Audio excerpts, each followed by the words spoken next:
Small pulley for water depths deeper than 6 meters. The pump is set up with the small pulley in operation out of the box. Large pulley for water depths 0 to 6 meters. Loosen the knob on the pulley all the way.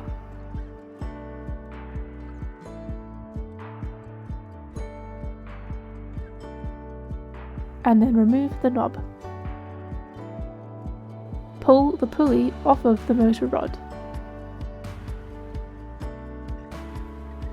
Turn the pulley around and place it back onto the motor rod. Place the knob back into the pulley. Tighten the knob to secure the pulley back into position.